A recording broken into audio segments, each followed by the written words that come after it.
ਆਕਰਸ਼ਣ ਦੇ ਸਿਧਾਂਤ 'ਤੇ ਚੱਲਣ ਦਾ ਸਭ ਤੋਂ ਪਹਿਲਾ ਕੰਮ ਭਰੋਸਾ ਕਰਨਾ ਹੈ।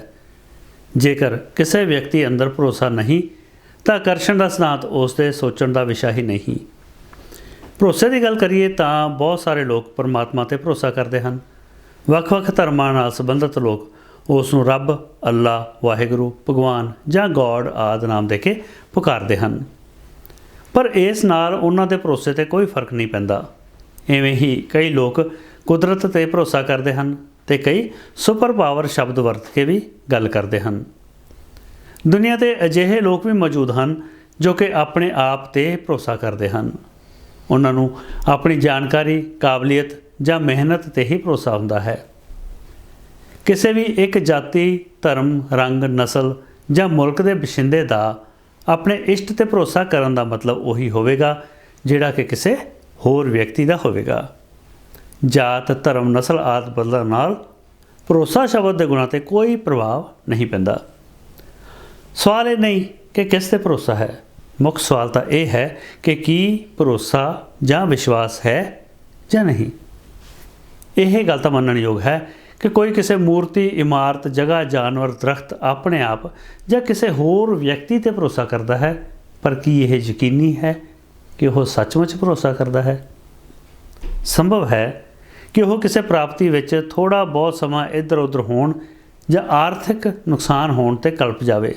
ਕੀ ਉਸ ਵਿੱਚ ਇੰਨੀ ਸਹਿਣਸ਼ੀਲਤਾ ਅਤੇ ਵਿਸ਼ਵਾਸ ਹੈ ਕਿ ਕੰਮ ਖਰਾਬ ਹੋਣ ਜਾਂ ਕੰਮ ਨਾ ਹੋ ਸਕਣ ਦੀ ਸੂਰਤ ਵਿੱਚ ਆਪਣੇ ਆਪ 'ਤੇ ਕਾਬੂ ਰੱਖੇ ਅਤੇ ਬਦਲਵੀਆਂ ਸਥਿਤੀਆਂ ਨੂੰ ਵੀ ਪ੍ਰਵਾਨ ਕਰ ਲਵੇ? ਕੀ ਇੱਦਾਂ ਤਾਂ ਨਹੀਂ ਕਿ ਉਹ ਆਪਣੀ ਭਰੋਸੇਯੋਗਤਾ 'ਤੇ ਹੀ ਸਵਾਲ ਖੜ੍ਹਾ ਕਰ ਦੇਵੇਗਾ? ਉਂਝ ਹੁੰਦਾ ਤਾਂ ਇੱਦਾਂ ਹੀ ਹੈ। ਪਰਮਾਤਮਾ ਵਿੱਚ ਭਰੋਸਾ ਰੱਖਣ ਦਾ ਦਾਅਵਾ ਕਰਨ ਵਾਲੇ ਅਕਸਰ ਉਸ ਨੂੰ ਲਾਂਭਾ ਦੇ ਹੀ ਦਿੰਦੇ ਹਨ। ਉਹ ਇਹ ਨਹੀਂ ਸਮਝਦੇ ਕਿ ਜਿਸ ਸਰਵ ਸ਼ਕਤੀਮਾਨ 'ਤੇ ਭਰੋਸਾ ਕਰਦੇ ਹਨ, ਸਭ ਉਸ ਦੀ ਰਜ਼ਾ ਵਿੱਚ ਹੀ ਹੋਇਆ ਹੈ। ਹਾਲਾਤ ਦਾ ਵਿਸ਼ਲੇਸ਼ਣ ਕੀਤੇ ਬਿਨਾਂ ਉਹ ਵਾਪਰ ਰਹੀਆਂ ਘਟਨਾਵਾਂ ਅਤੇ ਨਤੀਜਿਆਂ ਲਈ ਕਿਸੇ ਹੋਰ ਨੂੰ ਜ਼ਿੰਮੇਵਾਰ ਠਹਿਰਾ ਦਿੰਦੇ ਹਨ। ਇਸ ਦੇ ਉਲਟ ਸਵੈ ਵਿੱਚ ਭਰੋਸਾ ਕਰਨ ਵਾਲੇ ਲੋਕ ਹਾਲਾਤ ਦੀ ਜ਼ਿੰਮੇਵਾਰੀ ਆਪਣੇ ਸਿਰ ਲੈਣ ਦਾ ਹੌਸਲਾ ਰੱਖਦੇ ਹਨ। ਇਹ ਉਹ ਪੜਾਅ ਹੈ ਜਦੋਂ ਕਿ ਸੁਪਨਿਆਂ ਨੂੰ ਪ੍ਰਗਟ ਰੂਪ ਵਿੱਚ ਵੇਖਣਾ ਹੁੰਦਾ ਹੈ। ਇਸ ਲਈ ਆਪਣੀ ਸੋਚ ਨੂੰ ਸਕਾਰਾਤਮਕ ਕਰਨਾ ਪੈਂਦਾ ਹੈ, ਜੋ ਕਿ ਸੱਚਮੁੱਚ ਆਸਾਨ ਕੰਮ ਨਹੀਂ ਹੈ। ਹਰ ਇੱਕ ਇਨਸਾਨ ਦਾ ਸੀਮਿਤ ਭਰੋਸਾ, ਡਰ ਅਤੇ ਸੋਚ ਦੀਆਂ ਸੀਮਾਵਾਂ ਹੁੰਦੀਆਂ ਹਨ। ਇਹਨਾਂ ਨੂੰ ਰਾਤੋਂ ਰਾਤ ਦੂਰ ਨਹੀਂ ਕੀਤਾ ਜਾ ਸਕਦਾ। ਯਾਦ ਰਹੇ ਕਿ ਆਕਰਸ਼ਣ ਦਾ ਸਿਧਾਂਤ ਜਾਦੂ ਦੀ ਛੜੀ ਨਹੀਂ ਹੈ, ਇਸ ਲਈ ਭਰੋਸਾ ਅਤੇ ਮਿਹਨਤ ਕਰਨੀ ਹੀ ਪਵੇਗੀ। ਅਗਲਾ ਸਵਾਲ ਇਹ ਹੈ ਕਿ ਕੀ ਆਕਰਸ਼ਣ ਦਾ ਸਿਧਾਂਤ ਹਰੇਕ ਵਿਅਕਤੀ ਲਈ ਕੰਮ ਕਰਦਾ ਹੈ?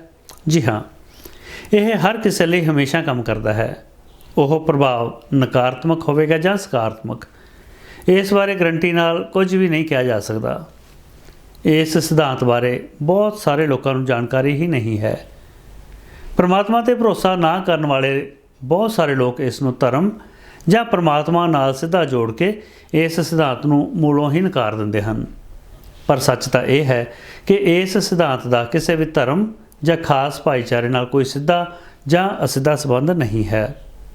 ਆਕਰਸ਼ਣ ਦੇ ਸਿਧਾਂਤ ਦਾ ਸਿੱਧਾ ਅਤੇ ਸਪਸ਼ਟ ਮਤਲਬ ਅਤੇ ਨਿਯਮ ਇਹ ਹੈ ਕਿ ਕੋਈ ਇਸ ਬਾਰੇ ਜਾਣਦਾ ਹੈ ਜਾਂ ਨਹੀਂ, ਕੋਈ ਇਹਨੂੰ ਮੰਨਦਾ ਹੈ ਜਾਂ ਨਹੀਂ, ਕੋਈ ਇਹਨੂੰ ਪਸੰਦ ਕਰਦਾ ਹੈ ਜਾਂ ਨਹੀਂ, ਜਾਂ ਕੋਈ ਇਹਨੂੰ ਚਾਹੁੰਦਾ ਹੈ ਜਾਂ ਨਹੀਂ, ਇਸ ਗੱਲ ਦਾ ਕੋਈ ਮਹੱਤਵ ਨਹੀਂ ਹੈ। ਇਹ ਹਮੇਸ਼ਾ ਆਪਣਾ ਕੰਮ ਕਰਦਾ ਹੈ, ਚਾਹੇ ਕੋਈ ਸਕਾਰਾਤਮਕ ਸੋਚੇ ਜਾਂ ਨਕਾਰਾਤਮਕ, ਚੋਣ ਉਸ ਦੀ ਆਪਣੀ ਹੈ। ਇਹ ਵੀ ਕੋਈ ਜ਼ਰੂਰੀ ਨਹੀਂ ਕਿ ਕੋਈ ਕਿਸੇ ਦਾ ਬੁਰਾ ਸੋਚੇ ਅਤੇ ਅਗਲੇ ਦਾ ਹੀ ਬੁਰਾ ਹੋਵੇ। ਹੋ ਸਕਦਾ ਹੈ ਕਿ ਕਿਸੇ ਲਈ ਪੁੱਟਿਆ ਟੋਇਆ ਆਪ ਨੂੰ ਹੀ ਖੂਹ ਬਣ ਕੇ ਟੱਕਰ ਜਾਵੇ। ਜੇਕਰ ਸਭ ਕੁਝ ਹੁੰਦਿਆਂ ਸੁਣਦਿਆਂ 24 ਘੰਟੇ ਮਰ ਗਏ ਹੋਏ, ਲੁੱਟ ਗਏ ਹੋਏ, ਫਲਾਣਾ ਹੋਏ, ਟਮਕਾਣਾ ਹੋਏ, ਇਹੀ ਕੁਝ ਕਰਕੇ ਰੋਈ ਪਿੱਟੀ ਜਾਣਾ ਤਾਂ ਉਹੀ ਕੁਝ ਪੱਲੇ ਪਵੇਗਾ ਜਿਸ ਦਾ ਕੋਈ ਜਾਪ ਕਰਦਾ ਹੈ। ਖੁਸ਼ੀਆਂ ਕਿੱਥੋਂ ਬੂਹੇ ਵੜਨਗੀਆਂ? ਕਿਸੇ ਬਾਰੇ ਸੋਚਿਆ ਭਲਾ ਆਪ ਨੂੰ ਕਿਸ ਤਣ ਪੱਤਣ ਲਗਾ ਦੇਵੇਗਾ, ਇਸ ਬਾਰੇ ਵੀ ਅੰਦਾਜ਼ਾ ਲਗਾਉਣਾ ਔਖਾ ਹੈ। ਵਿਲੀਅਮ ਸ਼ੇਕਸਪੀਅਰ ਦਾ ਕਹਿਣਾ ਹੈ, ਤੁਸੀਂ ਮੈਨੂੰ ਪਿਆਰ ਕਰੋ ਜਾਂ ਨਫ਼ਰਤ, ਦੋਵੇਂ ਹੀ ਮੇਰੇ ਹੱਕ ਵਿੱਚ ਹਨ। ਜੇ ਮੈਨੂੰ ਪਿਆਰ ਕਰੋਗੇ ਤਾਂ ਮੈਂ ਤੁਹਾਡੇ ਦਿਲ 'ਚ ਰਹਾਂਗਾ, ਜੇ ਨਫ਼ਰਤ ਕਰੋਗੇ ਤਾਂ ਮੈਂ ਤੁਹਾਡੇ ਦਿਮਾਗ ਵਿੱਚ ਰਹਾਂਗਾ।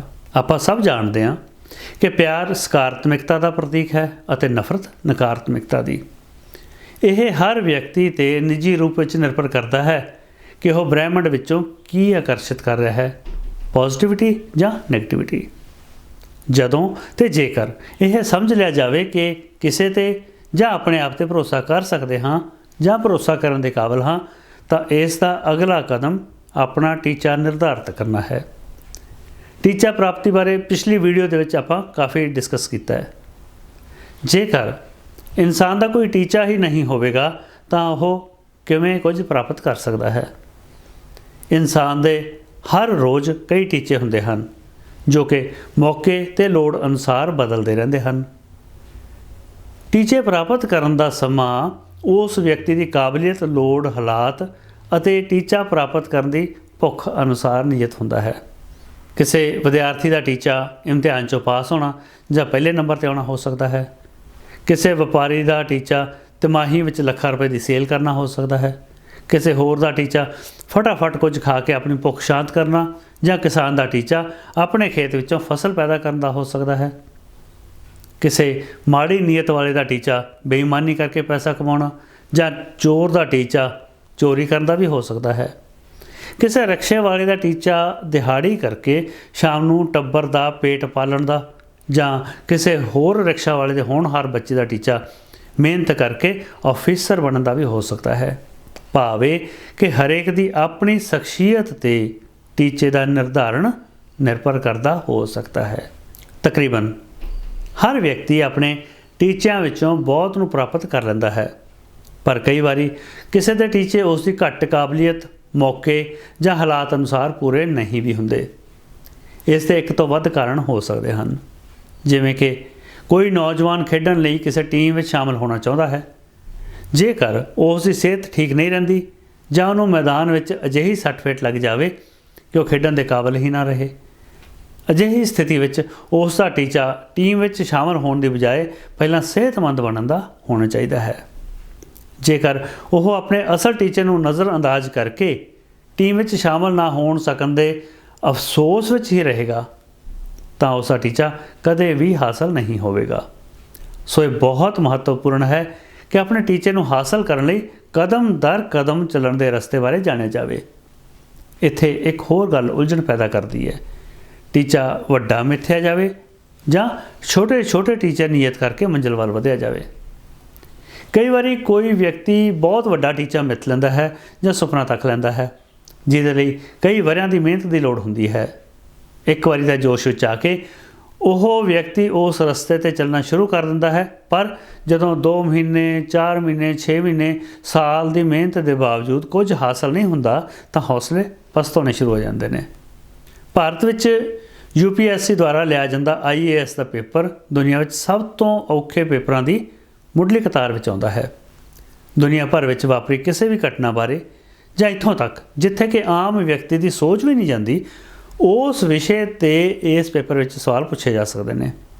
2019 ਦੇ ਅੰਕੜਿਆਂ ਅਨੁਸਾਰ ਕਰੀਬ 8 ਲੱਖ ਉਮੀਦਵਾਰਾਂ ਨੇ ਇਹ ਪੇਪਰ ਦਿੱਤਾ। ਇਹਨਾਂ ਵਿੱਚੋਂ ਸਿਰਫ 896 ਆਫੀਸਰ ਭਰਤੀ ਕੀਤੇ ਗਏ, ਭਾਵ 0.112% ਉਮੀਦਵਾਰਾਂ ਨੂੰ ਹੀ ਸਫਲਤਾ ਮਿਲੀ ਅਤੇ ਬਾਕੀ ਦੇ 99.888% ਉਮੀਦਵਾਰਾਂ ਦੇ ਪੱਲੇ ਨਿਰਾਸ਼ਤਾ ਪਈ। ਸ਼ੁਰੂਆਤੀ ਦੌਰ ਦੀ ਪ੍ਰੀਖਿਆ ਤੋਂ ਲੈ ਕੇ ਆਫਿਸਰ ਬਣਨ ਤੱਕ ਦਾ ਇਹ ਸਾਰਾ ਕਾਰਜ ਕਰੀਬ 1 ਸਾਲ ਚੱਲਦਾ ਹੈ। ਉਮੀਦਵਾਰ ਇੰਟਰਵਿਊ ਦੇ ਨਤੀਜੇ ਤੱਕ ਆਪਣਾ 1 ਸਾਲ ਦਾ ਸਮਾਂ ਆਫਿਸਰ ਬਣਨ ਦਾ ਸੁਪਨਾ ਵੇਖਦਿਆਂ ਕੱਢਦੇ ਨੇ। ਜੋ ਉਮੀਦਵਾਰ ਆਖਰੀ ਪੜਾਅ 'ਤੇ ਪਹੁੰਚ ਕੇ ਨਾਕਾਮ ਹੋ ਜਾਂਦੇ ਨੇ, ਉਹਨਾਂ 'ਤੇ ਕੀ ਬੀਤੀ ਹੋਵੇਗੀ, ਅੰਦਾਜ਼ਾ ਵੀ ਨਹੀਂ ਲਗਾਇਆ ਜਾ ਸਕਦਾ।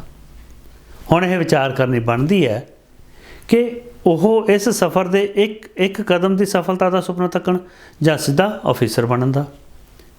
ਆਕਰਸ਼ਣ ਦੇ ਸਿਧਾਂਤ ਮੁਤਾਬਕ ਉਸ ਉਮੀਦਵਾਰ ਨੂੰ ਆਪਣੇ ਆਪ ਨੂੰ ਸਿੱਧਾ ਆਫਿਸਰ ਦੀ ਕੁਰਸੀ 'ਤੇ ਬੈਠਿਆ ਮਹਿਸੂਸ ਕਰਨਾ ਪਵੇਗਾ, ਭਾਵ ਇਹੀ ਟੀਚਾ ਰੱਖਣਾ ਪਵੇਗਾ। ਜੋ ਵਿਅਕਤੀ ਆਪਣੀਆਂ ਪੜ੍ਹਾਈਆਂ ਜਾਂ ਟ੍ਰੇਨਿੰਗਸ 'ਤੇ ਬਹੁਤਾ ਖਰਚ ਜਾਂ ਲੰਬਾ ਸਮਾਂ ਇੰਤਜ਼ਾਰ ਨਹੀਂ ਕਰ ਸਕਦਾ, ਉਸ ਨੂੰ ਆਪਣੇ ਟੀਚੇ ਛੋਟੇ ਅਤੇ ਆਸਾਨ ਰੱਖਣ ਦੀ ਲੋੜ ਹੈ। ਅਜਿਹਾ ਨਾ ਹੋਵੇ ਕਿ ਉਹ ਵੱਡਾ ਟੀਚਾ ਰੱਖ ਕੇ ਉਹਨੂੰ ਪ੍ਰਾਪਤ ਕਰਨ ਪਿੱਛੇ ਭੱਜਦਾ ਰਹੇ, ਵੱਡੇ ਟੀਚੇ ਦੀ ਪ੍ਰਾਪਤੀ ਨਾ ਕਰ ਸਕੇ ਅਤੇ ਛੋਟੇ ਦੀ ਪ੍ਰਾਪਤੀ ਦਾ ਸਮਾਨ ਲਗਾ ਬੈਠੇ। ਜੇਕਰ ਮੱਧ ਵਰਗੀ ਪਰਿਵਾਰ ਦਾ ਕੋਈ ਨੌਜਵਾਨ ਪੁਲਿਸ ਵਿੱਚ ਆਫਿਸਰ ਬਣਨਾ ਚਾਹੁੰਦਾ ਤਾਂ ਸੀਮਤ ਆਮਦਨ ਅਤੇ ਸਮੇਂ ਦੇ ਸਦਕਾ ਉਹ ਪਹਿਲਾਂ ਸਿਪਾਹੀ ਭਰਤੀ ਹੋ ਸਕਦਾ ਹੈ। ਮੁੜ ਨੌਕਰੀ ਕਰਨ ਦੇ ਨਾਲ ਨਾਲ ਲੋੜੀਂਦੀ ਪੜ੍ਹਾਈ ਤੇ ਟ੍ਰੇਨਿੰਗਸ ਕਰਕੇ ਉਹ ਜਿੰਨੀਆਂ ਮਰਜ਼ੀ ਤਰੱਕੀਆਂ ਕਰੀ ਜਾਵੇ, ਉਹਦੇ ਉੱਡਣ ਲਈ ਸਾਰਾ ਅਸਮਾਨ ਵਿਹਲਾ ਪਿਆ, ਬਸ ਲੋੜ ਹੈ ਉਹਦੇ ਖੰਭਾਂ ਵਿੱਚ ਜਾਨ ਹੋਣ ਦੀ। ਬਹੁਤ ਸਾਰੇ ਲੋਕ ਇਸ ਗੱਲ ਦਾ ਗਿਲਾ ਕਰਦੇ ਨੇ ਕਿ ਪੜ੍ਹ ਲਿਖ ਕੇ ਨੌਕਰੀਆਂ ਨਹੀਂ ਮਿਲਦੀਆਂ ਜਾਂ ਬੇਰੁਜ਼ਗਾਰੀ ਬਹੁਤ ਹੈ। ਮੈਨੂੰ ਅਜਿਹੀਆਂ ਗੱਲਾਂ ਹਜ਼ਮ ਨਹੀਂ ਹੁੰਦੀਆਂ। ਕੋਈ ਅਨਪੜ੍ਹ ਹੋਵੇ ਜਾਂ ਪੜ੍ਹਿਆ ਲਿਖਿਆ, ਹਰ ਕੋਈ ਸਰਕਾਰੀ ਨੌਕਰੀ ਚਾਹੁੰਦਾ ਹੈ। ਬਹੁਤ ਸਾਰੇ ਪੜ੍ਹੇ ਲਿਖੇ ਨੌਜਵਾਨ ਵਿਹਲੇ ਘਰੇ ਬੈਠਣਾ ਤਾਂ ਮਨਜ਼ੂਰ ਕਰ ਲੈਂਦੇ ਨੇ, ਪਰ ਕੁਝ ਹੋਰ ਕਰਨਾ ਪਸੰਦ ਨਹੀਂ ਕਰਦੇ। ਹੋਰ ਵੀ ਬਹੁਤ ਸਾਰੇ ਕਾਰੋਬਾਰ ਹਨ ਜੋ ਕੀਤੇ ਜਾ ਸਕਦੇ ਨੇ। ਹੁਣ ਜ਼ਮਾਨਾ ਬਹੁਤ ਅੱਗੇ ਵੱਧ ਚੁੱਕਿਆ ਹੈ, ਦੁਨੀਆ ਸਿਮਟ ਚੁੱਕੀ ਹੈ, ਮੌਕੇ ਵਧੇਰੇ ਹਨ ਅਤੇ ਆਪਣਾ ਰਸਤਾ ਖੁਦ ਬਣਾਇਆ ਜਾ ਸਕਦਾ ਹੈ। ਯਾਦ ਰੱਖੋ, ਸੁਪਨਿਆਂ ਨੂੰ ਹਕੀਕਤ ਵਿੱਚ ਬਦਲਿਆ ਜਾ ਸਕਦਾ ਹੈ। ਲੋੜ ਹੈ ਜਾਗਦੀਆਂ ਅੱਖਾਂ ਨਾਲ ਸੁਪਨੇ ਵੇਖਣ ਦੀ। ਜੇਕਰ ਕੋਈ ਆਕਰਸ਼ਣ ਦੇ ਸਿਧਾਂਤ 'ਤੇ ਚੱਲਣਾ ਚਾਹੁੰਦਾ ਹੈ ਤਾਂ ਇਹ ਸਿਧਾਂਤ ਖੁਦ ਰਸਤਾ ਬਣਾਉਣ ਅਤੇ ਅੱਗੇ ਵਧਣ ਵਿੱਚ ਮਦਦ ਕਰਦਾ ਹੈ। ਕੇਵਲ ਇੱਕ ਆਮ ਵਿਚਾਰ ਹੀ ਕਿਸੇ ਵੱਡੇ ਕਾਰਜ ਨੂੰ ਨੇਪਰੇ ਚਾੜ੍ਹਨ ਦੀ ਪੌੜੀ ਦਾ ਪਹਿਲਾ ਡੰਡਾ ਹੈ। ਮੇਰੀ ਜ਼ਿੰਦਗੀ ਨਾਲ ਸੰਬੰਧਿਤ ਇਹਦੀ ਬਹੁਤ ਵਧੀਆ ਐਗਜ਼ਾਮਪਲ ਤੁਹਾਡੇ ਸਾਹਮਣੇ ਹੈ। ਇੱਕ ਦਿਨ ਮੈਨੂੰ ਕਿਤੋਂ ਲਾਅ ਆਫ ਅਟਰੈਕਸ਼ਨ ਬਾਰੇ ਪਤਾ ਲੱਗਿਆ। ਹੋਰ ਜਾਣਨ ਦੀ ਉਤਸੁਕਤਾ ਪੈਦਾ ਹੋਈ ਤਾਂ ਗੂਗਲ 'ਤੇ ਜਾਣਕਾਰੀ ਲੱਭ ਕੇ ਇਹਦੇ ਬਾਰੇ ਥੋੜ੍ਹਾ ਬਹੁਤ ਪੜ੍ਹਿਆ। ਦਿਲਚਸਪੀ ਗਹਿਰੀ ਹੋਈ ਤਾਂ ਇੱਕ ਛੋਟਾ ਜਿਹਾ ਕੋਰਸ ਕੀਤਾ। ਜਿੰਨਾ ਕੁ ਮੈਂ ਇਹਦੇ ਬਾਰੇ ਸਿੱਖਿਆ ਉਹਨੂੰ ਸੋਸ਼ਲ ਮੀਡੀਆ 'ਤੇ ਪੋਸਟਾਂ ਦੇ ਰੂਪ ਵਿੱਚ ਸਾਂਝਾ ਕਰਨਾ ਸ਼ੁਰੂ ਕਰ ਦਿੱਤਾ। ਜਿਵੇਂ ਜਿਵੇਂ ਰੀਡਰਸ ਦੇ ਸਵਾਲ ਆਉਂਦੇ ਰਹੇ, ਖੋਜ ਕਾਰਜ ਕਰਦਾ ਰਿਹਾ ਅਤੇ ਮੇਰੇ ਕੋਲ ਇਹਦੇ ਬਾਰੇ ਜਾਣਕਾਰੀ ਇਕੱਠੀ ਹੁੰਦੀ ਰਹੀ। ਇਸ ਸਿਧਾਂਤ ਨੂੰ ਮੈਂ ਆਪਣੀ ਹਿਪਨੋਸਾਈਕੋਥੈਰੇਪੀ ਦੀ ਪ੍ਰੈਕਟਿਸ ਵਿੱਚ ਵੀ ਵਰਤਣਾ ਸ਼ੁਰੂ ਕਰ ਦਿੱਤਾ। ਹੋਰ ਵਧੀਆ ਨਤੀਜੇ ਆਉਣ ਲੱਗ ਪਏ। ਫਿਰ law of attraction life coach ਦੀ ਪੜ੍ਹਾਈ ਕੀਤੀ। ਉਸ ਪੜ੍ਹਾਈ, ਖੋਜ ਕਾਰਜ ਅਤੇ ਹਾਸਲ ਕੀਤੇ ਪ੍ਰੈਕਟੀਕਲ ਤਜਰਬੇ ਦੇ ਆਧਾਰ 'ਤੇ ਇਹ ਕੋਰਸ ਤਿਆਰ ਕੀਤਾ ਜਿਹੜਾ ਕਿ ਤੁਸੀਂ ਹੁਣ ਕਰ ਰਹੇ ਹੋ। ਮੇਰੇ ਮਨ ਵਿੱਚ ਉਪਜਿਆ ਇਹ ਇੱਕ ਆਮ ਵਿਚਾਰ ਹੀ ਸੀ ਜਿਹੜਾ ਮੈਨੂੰ ਇਸ ਸਿਧਾਂਤ ਵੱਲ ਆਕਰਸ਼ਿਤ ਕਰਨ ਵਿੱਚ ਕਾਮਯਾਬ ਹੋਇਆ। ਫਿਰ ਇਹ ਵਿਚਾਰ ਇੰਨਾ ਵਧਿਆ ਫੁੱਲਿਆ ਕਿ ਇਸ ਵਿਸ਼ੇ 'ਤੇ ਪੰਜਾਬੀ ਭਾਸ਼ਾ ਦਾ ਪਹਿਲਾ ਆਕਰਸ਼ਣ ਦਾ ਸਿਧਾਂਤ ਦਾ ਕੋਰਸ ਹੋਂਦ ਵਿੱਚ ਆ ਗਿਆ ਅਤੇ ਇਸੇ ਵਿਸ਼ੇ 'ਤੇ ਪੰਜਾਬੀ ਦੀ ਪਹਿਲੀ ਕਿਤਾਬ ਵੀ ਹੋਂਦ ਵਿੱਚ ਆ ਗਈ। ਜਦੋਂ ਤੁਹਾਡੇ ਮਨ ਵਿੱਚ ਕੋਈ ਸੋਚ ਆ ਜਾਂਦੀ ਹੈ ਤਾਂ ਮੰਜ਼ਿਲ ਪ੍ਰਾਪਤ ਕਰਨ ਦਾ ਸਫ਼ਰ ਵੀ ਨਾਲ ਦੀ ਨਾਲ ਸ਼ੁਰੂ ਹੋ ਜਾਂਦਾ ਹੈ। ਜਦੋਂ ਕਿਸੇ ਵੀ ਵਿਸ਼ੇ ਬਾਰੇ ਜਾਣਕਾਰੀ ਪ੍ਰਾਪਤ ਕਰਨ ਦੀ ਤੁਹਾਡੀ ਚਾਹਤ ਸਿਖਰ 'ਤੇ ਹੁੰਦੀ ਹੈ ਤਾਂ ਆਕਰਸ਼ਣ ਦਾ ਸਿਧਾਂਤ ਵੀ ਉਸ ਵੇਲੇ ਆਪਣੀ ਚਰਮ ਸੀਮਾ 'ਤੇ ਹੁੰਦਾ ਹੈ। ਜਿੰਨੇ ਸੱਚੇ ਦਿਲੋਂ ਤੁਸੀਂ ਉਹ ਕਾਰਜ ਕਰਦੇ ਹੋ, ਓਨੀ ਤੀਬਰਤਾ ਨਾਲ ਇਹ ਸਿਧਾਂਤ ਤੁਹਾਡੇ ਹੱਕ ਵਿੱਚ ਭੁਗਤਦਾ ਹੈ। ਮੁੱਕਦੀ ਗੱਲ ਇਹ ਕਿ ਇੱਕ ਆਮ ਵਿਚਾਰ ਜਦੋਂ ਕਿਸੇ ਯੋਜਨਾ ਦਾ ਹਿੱਸਾ ਬਣਦਾ ਹੈ ਤਾਂ ਤੁਹਾਨੂੰ ਐਨਰਜੀ ਮਿਲਦੀ ਹੈ। ਇਹ ਐਨਰਜੀ ਤੁਹਾਡਾ ਧਿਆਨ ਉਸ ਯੋਜਨਾ 'ਤੇ ਪੂਰਨ ਰੂਪ ਵਿੱਚ ਕੇਂਦਰਿਤ ਕਰਦੀ ਹੈ। ਇਸ ਗੱਲ ਦੀ ਜਾਣਕਾਰੀ ਪਹਿਲਾਂ ਹੀ ਦੇ ਚੁੱਕਿਆ ਕਿ ਤੁਸੀਂ ਚਾਹੋ ਜਾਂ ਨਾ ਚਾਹੋ, ਆਕਰਸ਼ਣ ਦਾ ਸਿਧਾਂਤ ਤੁਹਾਡੀ ਚਾਹੀ ਜਾਂ ਅਣਚਾਹੀ ਸੋਚ ਜਾਂ ਵਿਚਾਰਾਂ ਮੁਤਾਬਕ ਹਰ ਵੇਲੇ ਕੰਮ ਕਰਦਾ ਹੈ। ਜੇਕਰ ਤੁਸੀਂ ਇਸ ਨੂੰ ਆਪਣਾ ਦੋਸਤ ਬਣਾ ਕੇ ਅਤੇ ਇਸ 'ਤੇ ਭਰੋਸਾ ਕਰਕੇ ਚੱਲਦੇ ਹੋ ਤਾਂ ਤੁਹਾਨੂੰ ਬਹੁਤ ਵਧੀਆ ਨਤੀਜੇ ਮਿਲਦੇ ਨੇ। ਇਹ ਨਤੀਜੇ ਤੁਹਾਡੀ ਆਉਣ ਵਾਲੀ ਜ਼ਿੰਦਗੀ ਵਿੱਚ ਸਕਾਰਾਤਮਕ ਬਦਲਾਅ ਕਰਨ ਲਈ ਬਹੁਤ ਵੱਡਾ ਰੋਲ ਨਿਭਾਉਂਦੇ ਹਨ। ਹਰ ਵਿਅਕਤੀ ਦਾ ਅੰਤਰਮਨ ਹਮੇਸ਼ਾ ਉਹਦੇ ਨਾਲ ਚੱਲਦਾ ਹੈ। ਇਹ ਅੰਤਰਮਨ ਉਹੀ ਹੁੰਦਾ ਜਿਹੜਾ ਕਿ ਇਨਸਾਨ ਨੂੰ ਖਬਰਦਾਰ ਰੱਖਦਾ ਹੈ, ਚੰਗੇ ਮਾੜੇ ਦੀ ਪਹਿਚਾਣ ਦੱਸਦਾ ਹੈ। ਇਹ ਵੱਖਰਾ ਵਿਸ਼ਾ ਹੈ ਕਿ ਉਸ ਨੂੰ ਆਪਣੇ ਅੰਤਰਮਨ ਦੀ ਆਵਾਜ਼ ਸੁਣਾਈ ਦਿੰਦੀ ਹੈ ਜਾਂ ਨਹੀਂ, ਪਰ ਅੰਤਰਮਨ ਉਸ ਨੂੰ ਹਮੇਸ਼ਾ ਸਾਵਧਾਨ ਕਰਦਾ ਹੈ। ਕੋਈ ਵੀ ਆਪਣੇ ਅੰਤਰਮਨ ਨੂੰ ਵੇਖ ਨਹੀਂ ਸਕਦਾ ਕਿਉਂਕਿ ਇਹ ਸਰੀਰ ਦਾ ਕੋਈ ਅੰਗ ਨਹੀਂ ਹੈ, ਪਰ ਉਸ ਦੀ ਹੋਂਦ ਨੂੰ ਹਰ ਕੋਈ ਮਹਿਸੂਸ ਕਰ ਸਕਦਾ ਹੈ। ਜਦੋਂ ਕੋਈ ਆਪਣੇ ਅੰਤਰਮਨ ਦੀ ਆਵਾਜ਼ ਸੁਣਦਾ ਹੈ ਤਾਂ ਉਹਨੂੰ ਚੰਗਾ ਲੱਗਦਾ ਹੈ, ਉਸ ਦੀਆਂ ਭਾਵਨਾਵਾਂ ਜਾਗਰਤ ਹੁੰਦੀਆਂ ਨੇ ਅਤੇ ਉਹ ਵਿਅਕਤੀ ਖੁਸ਼ੀ ਮਹਿਸੂਸ ਕਰਦਾ ਹੈ। ਤੁਸੀਂ ਦੇਖਿਆ ਹੋਵੇਗਾ ਕਿ ਘਰ ਵਿੱਚ ਕਿਸੇ ਦੀ ਮੌਤ ਹੋਣ 'ਤੇ ਕਦੇ ਨਾ ਕਦੇ ਕਿਸੇ ਨਾ ਕਿਸੇ ਪਰਿਵਾਰਕ ਮੈਂਬਰ ਦੇ ਚਿਹਰੇ 'ਤੇ ਹਲਕੀ ਜਿਹੀ ਮੁਸਕਰਾਹਟ ਆ ਜਾਂਦੀ ਹੈ। ਇਹ ਮੁਸਕਰਾਹਟ ਕਿਸੇ ਵੀ ਕਾਰਨ ਆਈ ਹੋ ਸਕਦੀ ਹੈ। ਜਾਣ ਵਾਲੇ ਦੇ ਚੰਗੇ ਜਾਂ ਮਜ਼ਾਕੀਆ ਸੁਭਾਅ ਜਾਂ ਉਸ ਦੁਆਰਾ ਕੀਤੀ ਕੋਈ ਸ਼ਰਾਰਤ ਜਾਂ ਹਾਸੋਹੀਣੀ ਗੱਲ ਨੂੰ ਯਾਦ ਕਰਕੇ। ਪਰਿਵਾਰਕ ਮੈਂਬਰ ਦੁੱਖ ਵਿੱਚ ਹੁੰਦੇ ਹੋਏ ਵੀ ਉਸ ਵਿਅਕਤੀ ਦੀਆਂ ਚੰਗੀਆਂ ਗੱਲਾਂ ਯਾਦ ਕਰਕੇ ਮੁਸਕਰਾ ਰਹੇ ਹੁੰਦੇ ਨੇ। ਅਸਲ 'ਚ ਘੜੀ ਪਲ ਲਈ ਇਹ ਉਹਨਾਂ ਦੇ ਜ਼ਿਹਨ 'ਚੋਂ ਹੀ ਨਿਕਲ ਜਾਂਦਾ ਕਿ ਉਹਨਾਂ ਦਾ ਪਿਆਰਾ ਦੁਨੀਆ ਤੋਂ ਵਿਦਾ ਹੋ ਚੁੱਕਿਆ, ਉਹ ਹੁਣ ਪਰਤ ਕੇ ਨਹੀਂ ਆਵੇਗਾ। ਇਹ ਉਹਨਾਂ ਦਾ ਅੰਤਰਮਨ ਹੀ ਹੁੰਦਾ ਹੈ ਜੋ ਦੁੱਖ ਦੀ ਘੜੀ ਵਿੱਚ ਸ਼ਾਂਤ ਹੋਣ ਲਈ ਮਦਦ ਕਰਦਾ ਹੈ। ਜਦੋਂ ਕੋਈ ਗਲਤ ਕੰਮ ਕਰਦਾ ਜਾਂ ਨਕਾਰਾਤਮਕਤਾ ਵਾਲੇ ਪਾਸੇ ਤੁਰਦਾ ਹੈ, ਤਾਂ ਵੀ ਅੰਤਰਮਨ ਆਵਾਜ਼ ਦਿੰਦਾ ਹੈ। ਇਹ ਹਰ ਵਿਅਕਤੀ 'ਤੇ ਨਿਰਭਰ ਕਰਦਾ ਹੈ ਕਿ ਕੋਈ ਇਹ ਚੇਤਾਵਨੀ ਸੁਣਦਾ ਸਮਝਦਾ ਜਾਂ ਨਹੀਂ। ਕਈ ਵਾਰੀ ਅੰਤਰਮਨ ਲਗਾਤਾਰ ਸਾਵਧਾਨ ਕਰ ਰਿਹਾ ਹੁੰਦਾ ਹੈ, ਪਰ ਵਿਅਕਤੀ ਉਹਨੂੰ ਅਣਸੁਣਿਆ ਕਰਕੇ ਨਕਾਰਾਤਮਕਤਾ ਵੱਲ ਵੱਧਦਾ ਜਾਂਦਾ ਹੈ। ਕਈ ਵਾਰੀ ਪਤੀ ਪਤਨੀ ਦੇ ਝਗੜੇ ਸਮੇਂ ਛੋਟੇ ਬੱਚੇ ਰੋ ਰਹੇ ਹੁੰਦੇ ਨੇ। ਉਹ ਬਹੁਤ ਡਰ ਅਤੇ ਸਹਿਮ ਗਏ ਹੁੰਦੇ ਨੇ, ਪਰ ਉਹਨਾਂ ਦੇ ਹੱਥ ਵਾਸਤੇ ਕੁਝ ਹੁੰਦਾ ਹੀ ਨਹੀਂ ਹੈ। ਝਗੜੇ ਵਿੱਚ ਸ਼ਾਮਲ ਪਤੀ ਪਤਨੀ ਦੇ ਦਿਮਾਗ ਨੂੰ ਗੁੱਸੇ ਨੇ ਆਪਣੇ ਕਾਬੂ ਵਿੱਚ ਕੀਤਾ ਹੁੰਦਾ ਹੈ। ਜੇਕਰ ਉਹਨਾਂ ਦਾ ਅੰਤਰਮਨ ਬੱਚਿਆਂ ਪ੍ਰਤੀ ਤਰਸ ਦੀ ਭਾਵਨਾ ਪੈਦਾ ਕਰੇ, ਤਾਂ ਵੀ ਉਹਨੂੰ ਅਣਗੌਲਿਆਂ ਕਰਕੇ ਝਗੜਦੇ ਰਹਿੰਦੇ ਨੇ। ਅੰਤਰਮਨ ਲਗਾਤਾਰ ਉਹਨਾਂ ਨੂੰ ਕੁਝ ਗਲਤ ਹੋਣ ਦੇ ਇਸ਼ਾਰੇ ਦਿੰਦਾ ਰਹਿੰਦਾ, ਜਿਹਨੂੰ ਸਮਝਣ 'ਚ ਉਹ ਦੋਵੇਂ ਹੀ ਅਸਮਰਥ ਹੁੰਦੇ ਨੇ।